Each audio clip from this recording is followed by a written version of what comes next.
السلام علیکم ورحمۃ اللہ وبرکاتہ۔ الحمد للہ الذی خلق الانس والجان والصلاة والسلام علی النبی صاحب الامن والامان وعلی آلہ وصحبہ ما دام الملوان، اما بعد فاعوذ باللہ من الشیطان الرجیم، بسم اللہ الرحمن الرحیم۔ وَاعْبُدُوا اللَّهَ وَلَا تُشْرِكُوا بِهِ شَيْئًا وَبِالْوَالِدَيْنِ إِحْسَانًا وَبِذِي الْقُرْبَى وَالْيَتَامَى وَالْمَسَاكِينِ وَالْجَارِ ذِي الْقُرْبَى وَالْجَارِ الْجُنُبِ وَالصَّاحِبِ بِالْجَنبِ وَابْنِ السَّبِيلِ وَمَا مَلَكَتْ أَيْمَانُكُمْ إِنَّ اللَّهَ لَا يُحِبُّ مَن كَانَ مُخْتَالًا فَخُورًا۔ صدق اللہ العظیم وصدق رسولہ النبی الحبیب الامین المتین الکریم، ونحن علی ذلک لمن الشاہدین والشاکرین والحمد للہ رب العالمین۔ آئیے عرض و معروض سے قبل انتہائی عقیدت و محبت و احترام کے ساتھ رسول کائنات فخر موجودات مدنی تاجدار رسول ہاشمی وقار سرکار ابد قرار، انیس بے کساں چارہ ساز درد منداں، بے کسوں کے کس بے بسوں کے بس، روحی فدا جناب محمد رسول اللہ صلی اللہ تعالی علیہ وآلہ وسلم کی بارگاہ گہربار میں درود پاک کی حسین ڈالیاں پیش کریں، پڑھیں باواز بلند، اللہم صلی علی سیدنا مولانا مأوانا ملجانا محمد وعلی آلہ واصحابہ وبارک وسلم، صلاۃ و سلام علیک یا سیدی یا رسول اللہ صلی اللہ تعالی علیک وعلی آلہ وسلم۔ حضرات سامعین، ناشر مسلک اعلی حضرت قاطع دیوبندیت حضرت مولانا ضیاء المصطفیٰ فیضی نے جلسہ ایصال ثواب کا بڑے ہی تذوق و احتشام کے ساتھ انعقاد کیا ہے۔ اس جلسے کی خصوصیت و انفرادیت یہ ہے کہ موصوف نے مدعو خطباء اور مقررین کو موقع کی مناسبت سے مختلف عنوانات دیے ہیں۔ یہ انتہائی خوش آئند اقدام ہے۔ اس سے بڑا فائدہ یہ ہوگا کہ سامعین کو موضوعات کے اعتبار سے معلومات فراہم ہوگی۔ بندہ احقر کو جو موضوع دیا گیا ہے وہ ہے فضائل والدین۔ انشاء اللہ العزیز والقدیر حتی المقدور میری کوشش رہے گی کہ مختصر وقت میں اس موضوع پر سیر حاصل نہ سہی کم از کم معتدبہ گفتگو کر سکوں۔ حضرات سامعین، اسلام ہی ایک ایسا سچا اور خداوند قدوس کا پسندیدہ دین ہے کہ جس میں حقوق العباد کی ادائیگی کی تاکید و تنبیہ بڑی وضاحت کے ساتھ پائی جاتی ہے۔ حقوق العباد میں سب سے اہم والدین کے حقوق ہیں۔ یہی وجہ ہے کہ قرآن مجید میں متعدد مقامات پر رب کائنات نے والدین کے ساتھ حسن سلوک کا حکم دیا ہے، اور جہاں تک احادیث نبویہ کا تعلق ہے، میرا خیال ہے کہ شاید ہی حدیث کی کوئی ایسی کتاب ہو جس میں فضائل والدین یا حقوق والدین کا مستقل باب نہ باندھا گیا ہو۔ احادیث معتبرہ و مستندہ میں جہاں والدین کے فرما برداروں کے لیے رضائے خدا و رسول اور دخول جنت کا مزدع جاں فضا موجود ہے، وہیں نافرمانوں کے لیے سخت سے سخت تر وعیدیں بھی مذکور ہیں۔ ایسا بھی نہیں کہ مسلمان ان باتوں سے بالکل یا نابلد و ناآشنا ہے۔ علماء کی تقاریر سے، کتابوں کے مطالعے سے سوشل اور الیکٹرونک میڈیا کے تبسط سے مسلمان کا بچہ بچہ خوب جانتا ہے کہ والدین کی عظمت کیا ہے، والدین کی شان کیا ہے، والدین کی اطاعت کس قدر ضروری ہے، والدین کے ساتھ حسن سلوک کی کتنی اہمیت و افادیت ہے، اور والدین کے نافرمانوں اور گستاخوں کی کس قدر بھیانک سزا ہے۔ مگر اس کے باوجود بالخصوص فی زماننا مسلمان جس طرح والدین کے ساتھ ناروا سلوک کرتا ہے وہ احاطہ بیان و تحریر سے باہر ہے، اور انتہائی افسوسناک اور شرمناک امر ہے۔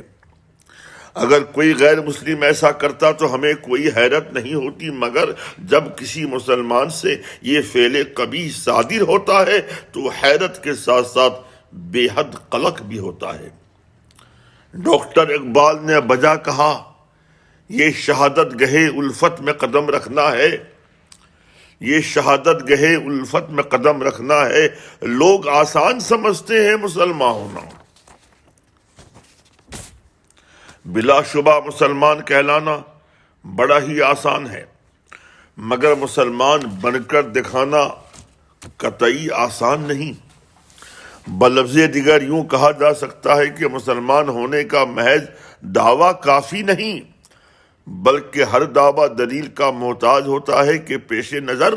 اپنے اعمال و افعال اور حالات و کردار سے ثابت کرنے کی ضرورت ہے کہ ہم مسلمان ہیں۔ یہی تو اسلام کی بہت بڑی اور منفرد و جداگانہ خوبی ہے کہ جہاں اسلام میں حقوق اللہ سے متعلق تاکید آئی ہے، وہیں حقوق العباد پر بھی بے حد زور دیا گیا ہے۔ قرآن مقدس میں سورہ نساء کی 36ویں آیت مقدسہ، جس کی تلاوت کا میں نے شرف حاصل کیا ہے، میرے مذکورہ دعوے کے استشہاد میں بے حد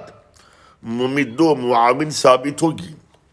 ارشاد باری تعالیٰ ہے، بسم اللہ الرحمن الرحیم، وَاعْبُدُوا اللَّهَ وَلَا تُشْرِكُوا بِهِ شَيْئًا وَبِالْوَالِدَيْنِ إِحْسَانًا وَبِذِي الْقُرْبَى وَالْيَتَامَى وَالْمَسَاكِينِ وَالْجَارِ ذِي الْقُرْبَى وَالْجَارِ الْجُنُبِ وَالصَّاحِبِ بِالْجَنبِ وَابْنِ السَّبِيلِ وَمَا مَلَكَتْ أَيْمَانُكُمْ إِنَّ اللَّهَ لَا يُحِبُّ مَن كَانَ مُخْتَالًا فَخُورًا، یعنی اور اللہ کی بندگی کرو اور اس کا شریک کسی کو نہ ٹھہراؤ، اور ماں باپ سے بھلائی کرو، اور رشتہ داروں، یتیموں، محتاجوں، اور پاس کے ہمسائے اور دور کے ہمسائے اور کروٹ کے ساتھ اور راہگیر اور اپنی باندھی غلام سے، بے شک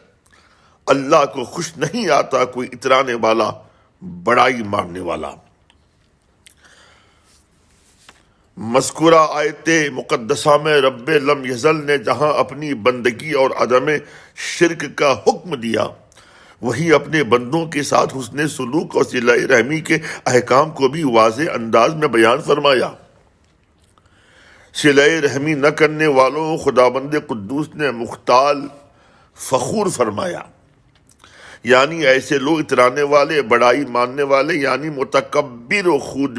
بھی ہوتے ہیں۔ والدین کی عظمت شان پر اس سے بڑھ کر دلیل کیا ہوگی کہ اللہ تبارک و تعالیٰ نے اپنے مقدس کلام میں اپنی عبادت کے ساتھ والدین سے حسن سلوک کا حکم صادر فرمایا۔ عبادت کے پہلو بپہلو والدین کے ساتھ حسن سلوک کے ذکر کے اسباب و علل میں سب سے اہم سبب یہ ہے کہ خداوند قدوس ہمارا خالق ہے اور والدین خلق کا ذریعہ ہے۔ علاوہ ازیں جتنے بھی نسبی رشتے ہیں وہ سارے کے سارے ماں باپ والدین کی وجہ سے ہیں، کیونکہ ماں باپ کے بغیر کسی بھی رشتے کا تصور ہی نہیں کیا جا سکتا۔ دوسرے لفظوں میں یوں کہا جا سکتا ہے کہ تمام رشتوں کی بنیاد والدین کی ذوات مقدسہ ہی سے ہیں۔ یہی وجہ ہے کہ احادیث میں حقوق العباد میں حقوق کے والدین کی سب سے زیادہ اہمیت اجاگر کی گئی ہے، اور حقوق والدین کی ادائیگی پر سب سے زیادہ زور دیا گیا ہے۔ اور اس کے عدم پر سخت سے سخت تر وعیدیں بیان کی گئی ہیں، اور یہ بھی بڑے واضح طور پر بتایا گیا کہ قرابت داروں میں سب سے زیادہ حق اگر کسی کا ہے تو وہ والدین کا ہے۔ آیت مقدسہ جس آیت مقدسہ کی میں نے تلاوت کی سعادت حاصل کی، اس آیت مقدسہ میں لفظ احسانہ یعنی حسن سلوک کا مطلب بدنی ہے، اور نہ حسن سلوک کا تعلق فقط والدین کی زندگی کے ساتھ مختص ہے، بلکہ والدین کے ساتھ ہر قسم کی بھلائی مقصود ہے، خواہ وہ بدنی بھلائی ہو یا مالی بھلائی۔ یعنی اولاد کے لیے ضروری ہے کہ وہ اپنے والدین کی خدمت جہاں ہاتھ پاؤں سے کرے، وہیں بساط بھر ان پر مال بھی خرچ کرے، حاشا وہ کلّا کبھی بھی ان کے سامنے نہ چلا کر بات کرے اور نہ جھڑک کر۔ قرآن مجید فرقان حمید میں رب کائنات نے تنبیہاً و تاکیداً ارشاد فرمایا ہے، بسم اللہ الرحمن الرحیم، وَلَا تَقُلْ لَهُمَا اُفٍّ وَلَا تَنْهَرْهُمَا وَقُلْ لَهُمَا قَوْلًا كَرِيمًا، یعنی اور اپنے والدین کو اف تک نہ کہو، انہیں جھڑکیاں نہ دو، ان کے ساتھ نرمی سے بات کرو، ان کے ساتھ شائستگی سے بات کرو، ان کے ساتھ تہذیب کے دائرے میں رہ کے بات کرو، ان کی بارگاہ میں مؤدبانہ بات کرو، ادب کے دائرے میں رہ کے بات کرو، احترام و تکریم کے ساتھ بات کرو۔ والدین کے ساتھ حسن سلوک کا اعلیٰ ترین طریقہ یہ ہے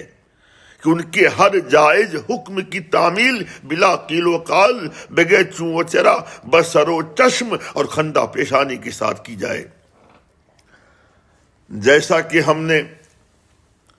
تھوڑی دیر پہلے بتایا کہ والدین کے ساتھ حسن سلوک کا معاملہ فقط ان کی زندگی تک محدود نہیں، بلکہ ان کی وفات کے بعد بھی ضروری ہے۔ اس سلسلے میں ایک انتہائی سبق آموز اور عبرتناک حدیث آپ سماعت فرمائیں۔ ایک صحابی نے حضور اکرم نور مجسم صلی اللہ تعالی علیہ وآلہ وسلم کی بارگاہ میں عرض کیا، یا رسول اللہ صلی اللہ تعالی علیہ وعلی آلہ وسلم، کیا والدین کے حقوق ان کی وفات کے بعد بھی ان کی اولاد پر باقی رہتے ہیں؟ آپ نے ارشاد فرمایا، نعم اربعۃ، یعنی ہاں 4 حقوق والدین کے انتقال کے بعد بھی باقی رہتے ہیں۔ ان میں سے ایک ہی ہے الصلاۃ علیہما، ان کی نماز جنازہ پڑھی جائے، اور دوسرا حق یہ ہے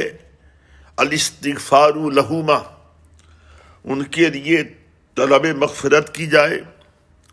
تیسرا حق یہ ہے کہ ان کے لیے ان کے کیے ہوئے وعدوں کو پورا کیا جائے،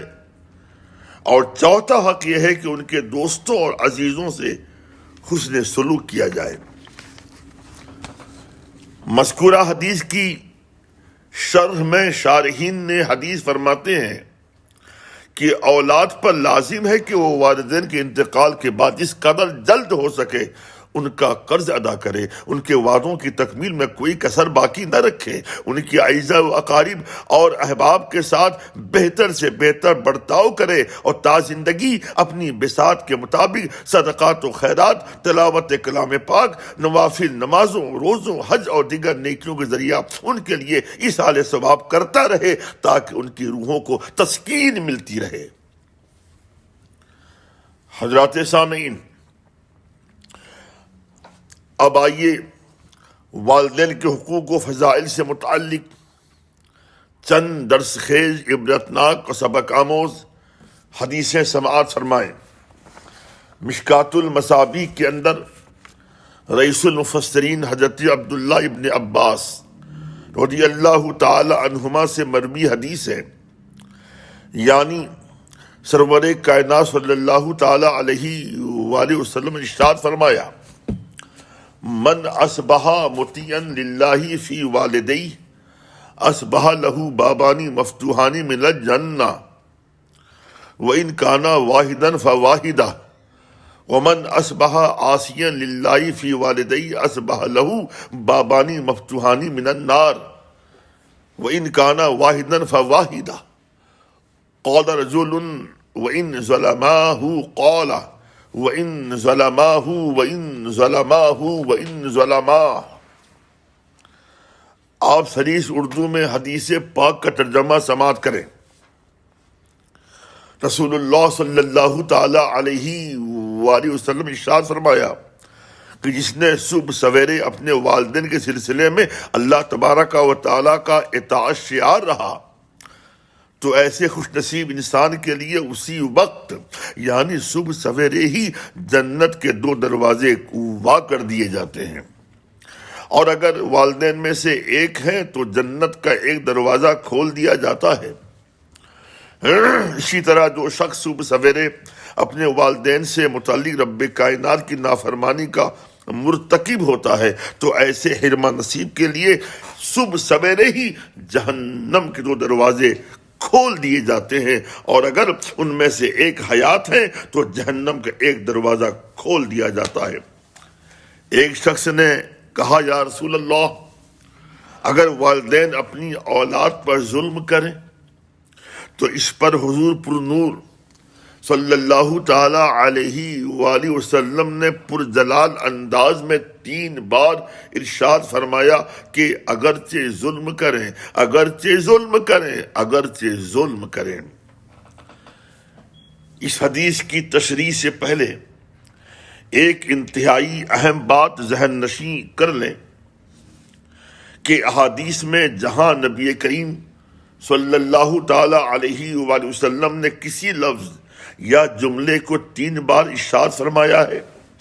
وہاں یا تو کبھی تنبیہ و تاکید مقصود ہوتی ہے یا کبھی اظہار جلال و غیظ کا اشاریہ ہوتا ہے۔ صحابی کے سوال پر آپ کا صحابی کے ہی جملے کو 3 بار متواتر دہرانا یہ جلال کا اندیہ ہے۔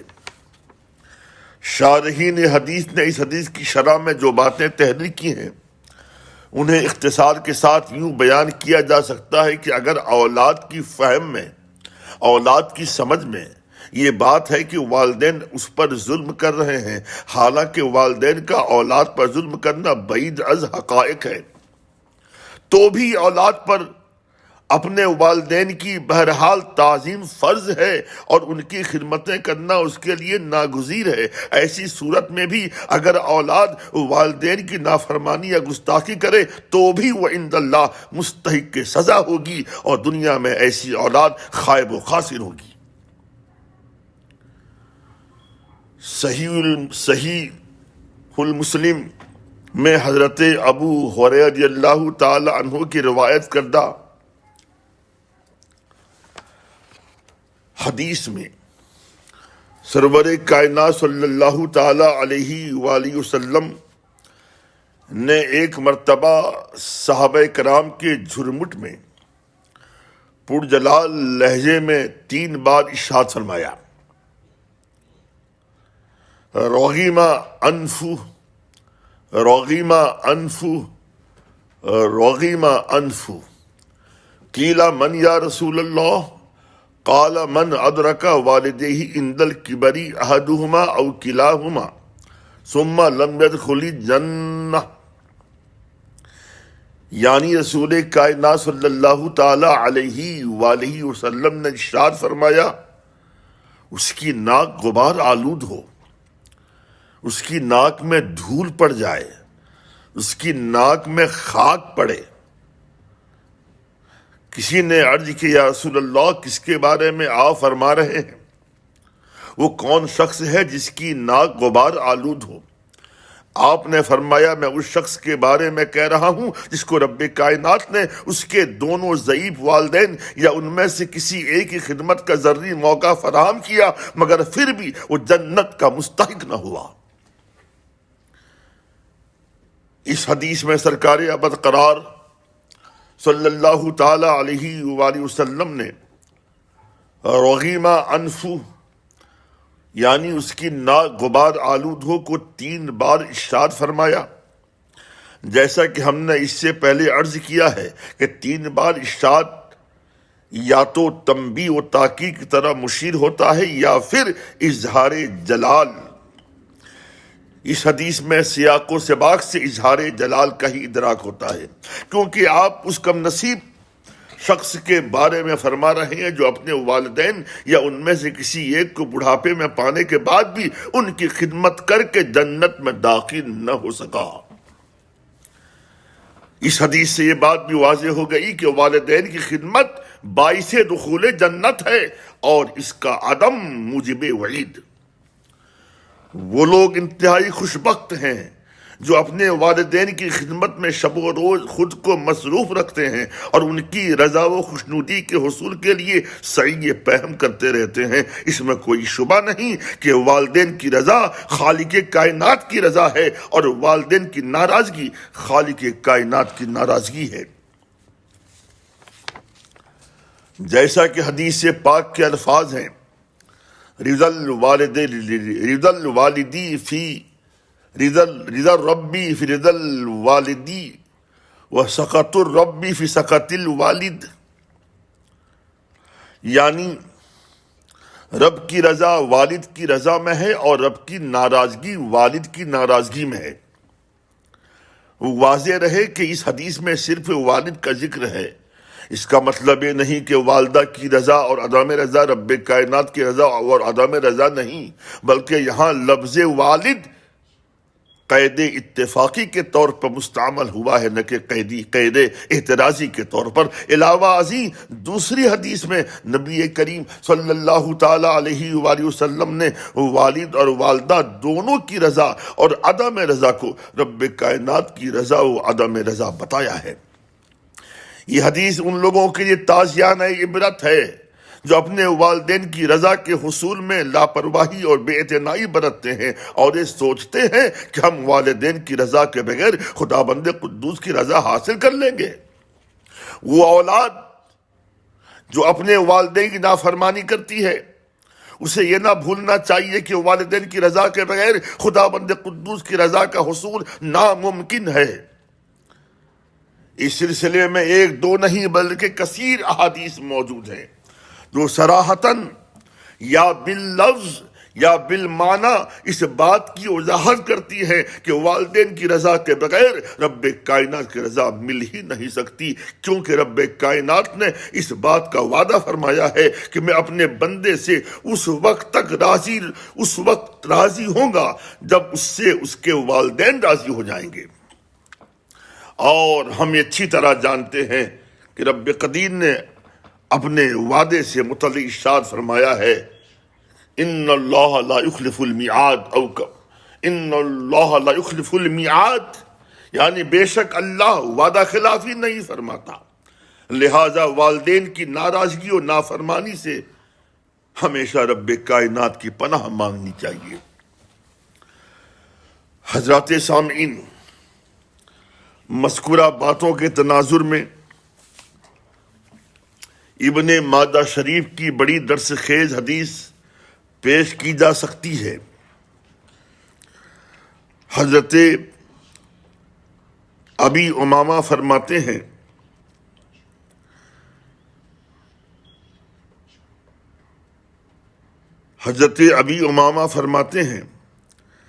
کہ رسول اکرم صلی اللہ تعالی علیہ وآلہ وسلم کی بارگاہ گوہربار میں ایک شخص نے عرض کیا۔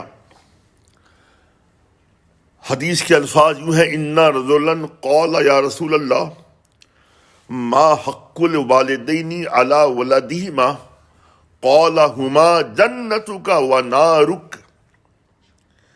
یعنی ایک شخص نے رسول کائنات صلی اللہ تعالی علیہ وآلہ وسلم کی بارگاہ میں عرض کیا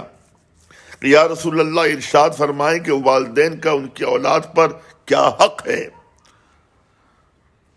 تو آپ نے فرمایا کہ والدین اپنی اولاد کے لیے جنت بھی ہیں اور جہنم بھی۔ اس کا واضح مطلب یہ ہے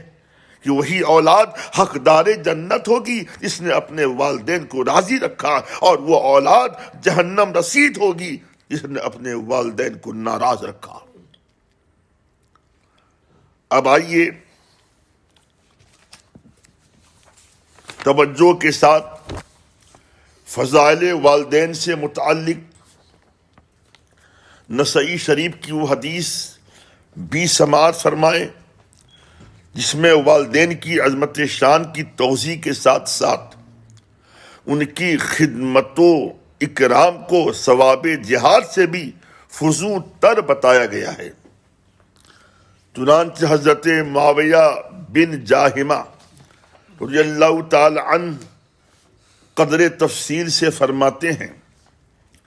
کہ انا جاہمتا جاء الی النبی صلی اللہ تعالی علیہ وسلم فقال یا رسول اللہ اردت ان اغزو وقد جئت استشیرک فقال هل لك من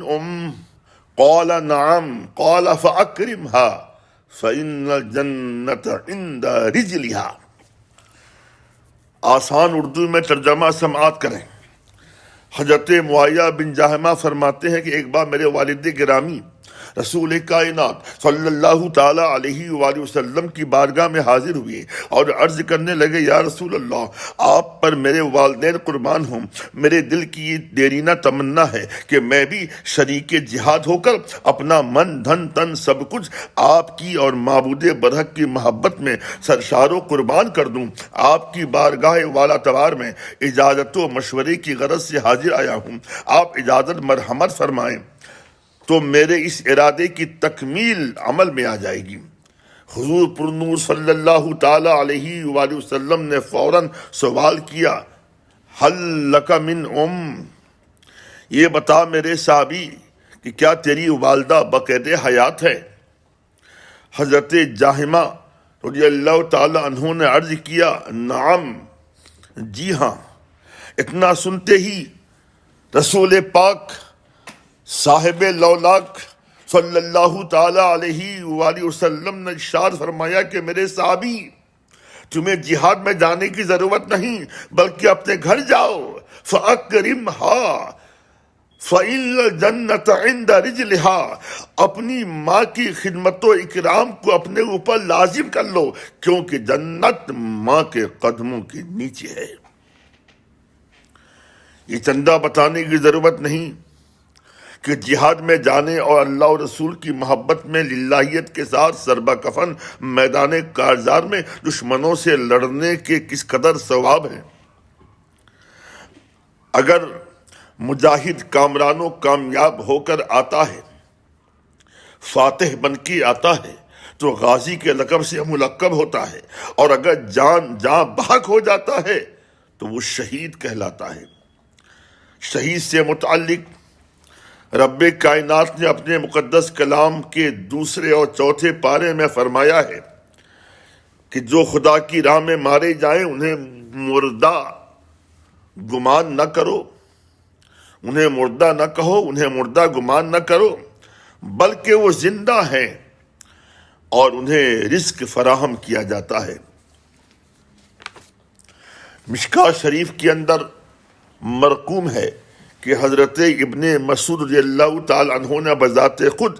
مذکورہ آیت کی تفسیر صاحب قرآن سرکار ابد قرار صلی اللہ تعالی علیہ وآلہ وسلم سے پوچھی تو آپ نے فرمایا کہ شہیدوں کی روحیں سبز پرندوں کے جسم میں ہیں، ان کی رہائش کے لیے من جانب اللہ عرش اعظم کے نیچے قندیلیں آویزہ کی گئی ہیں، انہیں اس بات کی اجازت ہے کہ جب چاہیں جہاں چاہیں جنت کی سیر کر سکتے ہیں اور اس کے میوہ جات سے متلذذ ہو سکتے ہیں۔ اسی مشکوٰۃ میں حضور پرنور صلی اللہ تعالی علیہ وآلہ وسلم کا شہداء فی سبیل اللہ سے متعلق ارشاد بھی مذکور ہے کہ شہید کے خون کا جو ہی پہلا قطرہ زمین پر گرتا ہے اسے مغفرت کا پروانہ عطا کر دیا جاتا ہے، اور جب قفس عنصری سے اس کی روح پرواز ہوا چاہتی ہے تو اسی وقت اسے جنت الفردوس میں اس کے مقام کا مشاہدہ کروا دیا جاتا ہے۔ ایک شہید کے علوی مرتبت پر اس سے بڑھ کے دلیل کیا ہوگی کہ اسے کمالات نبوت اور مرتبہ نبوت کے علاوہ تمام قسم کے مراتب و کمالات سے متصف کر دیا جاتا ہے۔ اسی طرح نفس جہاد کے فضائل سے بھی احادیث بھری ہوئی ہیں، کسی اور موقع سے انشاءاللہ العزیز پیش کی جائیں گی۔ کہنے کا مدعا یہ ہے، کہنے کا مقصد یہ ہے کہ سرور کائنات فخر موجودات روحی فدا جناب محمد رسول اللہ صلی اللہ تعالی علیہ وآلہ وسلم کا اپنے صحابی کو جہاد کے عوض والدہ کی خدمت کے لیے حکم دینا اس بات کی روشن دلیل ہے کہ ماں کی خدمت جہاد سے زیادہ ارفع و اعلیٰ ہے، اور وہ خوش نصیب اولاد جو اپنی ماں کی خدمت کو اپنا نصب العین بناتی ہے تو اسے اس حدیث پاک کی روشنی میں بلا شبہ جہاد سے بھی زیادہ ثواب ملتا ہے۔ میرے اس قول کی تصدیق و توثیق بخاری شریف کی جلد ثانی کتاب ادب سے بھی ہوتی ہے، جیسا کہ حضرت عبداللہ ابن مسعود رضی اللہ تعالی عنہ سے مروی ہے، فرماتے ہیں کہ میں نے رسول اللہ صلی اللہ تعالی علیہ وآلہ وسلم کی بارگاہ میں عرض کیا کہ اللہ تبارک و تعالیٰ کو اپنے بندوں کا کون سا عمل زیادہ محبوب ہے؟ تو آپ نے جواباً ارشاد فرمایا والدین سے حسن سلوک کرنا۔ پھر میں نے عرض کی یا رسول اللہ اس کے بعد؟ تو آپ نے فرمایا جہاد فی سبیل اللہ۔ اس حدیث میں رسول کائنات صلی اللہ تعالی علیہ وآلہ وسلم نے پہلے والدین سے حسن سلوک کا ذکر کیا اور اس کے بعد جہاد فی سبیل اللہ کا۔ اس حدیث سے جہاں والدین کی فضیلت مترشح ہوتی ہے، وہیں یہ بات بھی اظہر من الشمس ہو جاتی ہے کہ جہاد فی سبیل اللہ سے بڑھ کر والدین سے حسن سلوک کرنا ہے، یعنی اگر والدین حیات ہوں تو ایسی صورت میں جہاد میں جانے سے بہتر یہ ہے کہ والدین کی خدمت کی جائے۔ الترغیب والترہیب کی جلد ثانی میں مندرج ہے کہ سرور عالم صلی اللہ تعالی علیہ وآلہ وسلم کی بارگاہ میں ایک صحابی نے جہاد فی سبیل اللہ میں جانے کی تمنا کی تو آپ نے فرمایا کہ یہ بتاؤ کیا تمہارے والدین میں سے کوئی زندہ ہے؟ تو انہوں نے عرض کیا ہاں یا رسول اللہ میری ماں بقید حیات ہے۔ آپ نے فرمایا کہ اپنی ماں کی خدمتیں کرتا رہا، تجھے حج، عمرہ اور جہاد فی سبیل اللہ کا ثواب ملتا رہے گا۔ اس میں کوئی شبہ نہیں کہ والدین اپنی اولاد کے لیے خداوند قدوس کی ایسی عظیم نعمت ہیں کہ جن کی خوشنودی دنیا و آخرت کی فلاح و بہبود دنیا و آخرت کی فلاح و بہبود مضمر ہے۔ الترغیب والترہیب اور المستدرک علی صحیحین کی حدیثیں اب بھی شاہد ہیں کہ والدین سے حسن سلوک کی بنیاد پر نہ صرف یہ کہ اولاد کے رزق میں کشادگی و فراخی ہوتی ہے بلکہ اس کی عمر کو دراز کر دیا جاتا ہے۔ المستدرک کے اندر مذکور سرور کائنات صلی اللہ تعالی علیہ وآلہ وسلم کا یہ ارشاد پاک کس قدر درس خیز ہے کہ آپ فرماتے ہیں کہ تم اپنے والدین سے حسن سلوک کرو تو تمہاری اولاد بھی تم سے حسن سلوک کرے گی۔ اللہ تبارک و تعالی مسلمانوں کو اپنے والدین کی عظمت سمجھنے اور ان کی خدمت کرنے کی توفیق رفیق عطا فرمائے۔ حضرات سامعین، جیسا کہ آپ حضرات کو معلوم ہوگا کہ یا تو میں تقریر کے آغاز میں یا تقریر کے اخیر میں اختتام پر موضوع سے متعلق اشعار پیش کرتا ہوں، تو یوں تو میں نے والد کی عظمت شان پر بہت لمبی نظم کہی ہے، ایسے ہی والدہ کی شان میں بھی میں نے بہت لمبی نظم کہی ہے، یوٹیوب کے اندر موجود ہیں دونوں نظمیں، لیکن آج میں نے بالکل تازہ چند اشعار والدین کے سلسلے میں جو کہے ہیں میں انہیں پیش کر رہا ہوں، آپ سماعت فرمائیں۔ چھوٹی زمین پر چند اشعار ہیں، بالکل تازہ ترین اشعار ہیں، اور سہل ممتنع میں آسان لب و لہجے میں نے اشعار کہنے کی کوشش کی ہے۔ عرض کیا ہے، مطلع یوں ہے، نعمت رب جہاں ہیں والدین، نعمت رب جہاں ہیں والدین، فیض کی موج رواں ہیں والدین، فیض کی موج رواں ہیں والدین۔ اور شعر سنیے گا، بوجھ اٹھا کر دوش پر اولاد کا، دوش کہتے کندھے کو، بوجھ اٹھا کر دوش پر اولاد کا، وقت مشکل شاد ماں ہے والدین، وقت مشکل شاد ماں ہے والدین۔ اور یہ شعر بھی آپ دیکھیں، درد و غم کے مضطرب لمحات میں، درد و غم کے مضطرب لمحات میں بارش امن و امان ہے والدین، بارش امن و امان ہے والدین۔ اور یہ شعر خصوصیت کے ساتھ پیش کر رہا ہوں، توجہ دیجیے گا۔ چلچلاتی دھوپ میں آلام کی، چلچلاتی دھوپ میں آلام کی، راحتوں کا سائبہ ہیں والدین، راحتوں کا سائبہ ہیں والدین۔ اور اس شعر پر خاص میں آپ کی داد چاہوں گا کہ پستیوں نے سرنگوں ہو کر کہا، پستیوں نے سرنگوں ہو کر کہا، رفعتوں کا آسماں ہے والدین، رفعتوں کا آسماں ہے والدین۔ اور آخری شعر، اس حقیقت پر جبینیں جھک گئیں، اس حقیقت پر جبینیں جھک گئیں، ہے وہاں رحمت، ہے وہاں رحمت جہاں ہیں والدین، ہے وہاں رحمت جہاں ہیں والدین۔ اور مقطع دعاؤں کے ساتھ قدسی ان کی خدمتیں کرتے رہو، قدسی ان کی خدمتیں کرتے رہو، بالیقین جنت نشاں ہیں والدین، نعمت رب جہاں ہیں والدین، فیض کی موج رواں ہیں والدین۔ السلام علیکم ورحمۃ اللہ وبرکاتہ، فی امان اللہ۔